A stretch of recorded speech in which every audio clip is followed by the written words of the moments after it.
Okay, what we're going to talk about today, which I'm pulling off this blog post I've previously done, is SDG.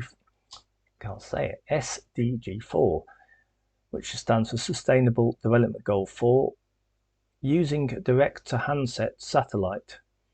Now, I'm going to explain what I'm talking about here. So SDG4 using direct-to-handset satellite connectivity. Direct-to-handset is a connection of standard mobile phone or cell phone, if you're from America, handsets straight from a communications satellite. Traditional mobile cell phones connect to the nearest cell tower on Earth. That's those big metal towers you see around.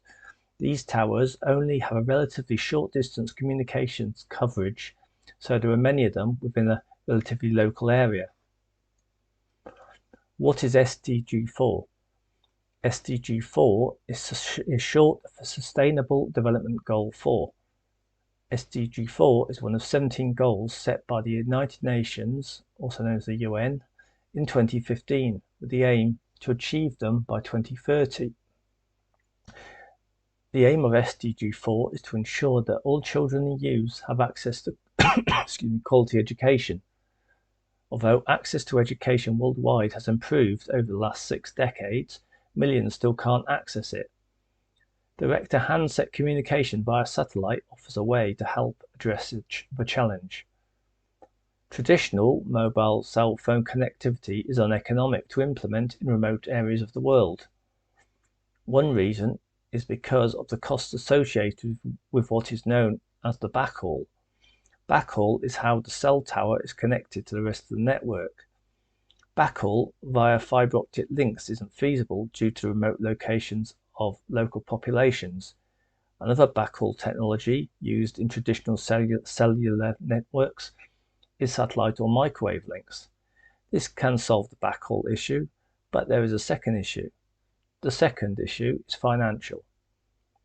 Remote communities in the poorest parts of the world aren't exactly cash cows. It's not financially viable for private telecommunications companies to install infrastructure to connect remote communities. $1 a day is apparently what people in many parts of the world have to live on. These people could not afford to pay what the telecoms company would need to charge to make a profit. Good news. Direct-to-handset connectivity via satellite is now a reality. Well, I say that. They've proved it works, and it's in the process of being rolled out globally. We as a world have the ability to connect even the remotest communities in the world. Connecting people to the internet will help achieve SDG4 as well as the other SDGs, in which there were 17 of them. I heard on Radio 4 yesterday as in when I wrote this original blog post, someone say that we are now all online. That's not true.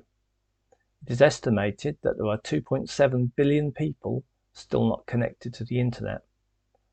Achieving the goal of quality education, which is what is the SDG4 goal is defined as, so achieving the goal of quality education for all needs all people to be able to access information.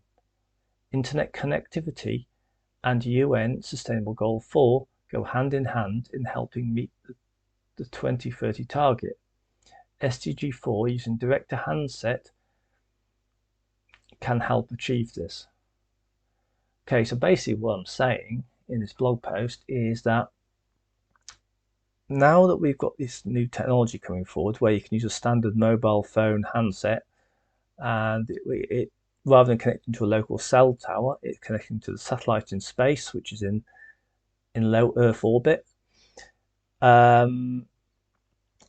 being able to do this, this could open up educational possibilities for people that are living in remote areas, people that are refugees, as long as they've got a mobile phone, which obviously a lot of people can't afford them at the moment, but it's an idea which maybe if we had a mobile phone in a community and that could be like the router, if you like, allowing to be able to connect a community computer to it, you could help enable access to education that way. Basically, yeah, there's 2.7 billion people not even connected to the internet at the moment. Just imagine if all these people could suddenly access the outside world.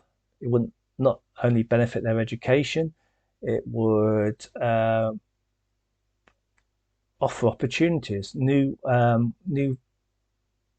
potential opportunities, maybe for trade, to broaden the horizons, to get more opportunities. In the same way that we in the West have got the internet and take it for granted. I mean, I'm old enough to remember when the internet. I was going to say when the internet didn't exist, but that's not true. It did exist. It was, but until the Tim Berners-Lee came up with the World Wide Web in about 1990, 1991, it wasn't really, it wasn't like anything like we know today. And yeah, the internet's obviously evolving all the time, but it's a great place to get information. YouTube, for instance, you can learn things that weren't easy to learn in the past. You'd have to try and go to a library, try and find a book. The book may not be there. You might be lucky they might talk about it on the radio, but it was a whole new world, whole different world. So the internet has revolutionized things for here in let's call it the West, even the East, though. Like developed countries where they're developed and got the infrastructure, but still a lot of people, 2.7 billion people, that don't have access, and this just doesn't seem right. So this could be a way, using direct-to-handset connectivity, to help get everyone online, and help people. I don't see really why. It depends. I don't see why it's right that just because you were born in some country or community that doesn't have the internet, or you're born into poverty, you should at least get a chance. There could be people that currently haven't got access that could contribute something amazing to this world, but they're shut out in effect at the moment. And I'll leave it there for now. But that's what this video is about. The fact that now standard mobile phones are able to be connected to satellites without having to have all the infrastructure on Earth, and this could be used to provide education and also business opportunities to communities in remote areas, or refugees that are displaced and moving around the world. Okay, this is Craig. I hope you found that interesting. I'm going to stop the video now, have a cup of tea. All right, see you next time. Bye.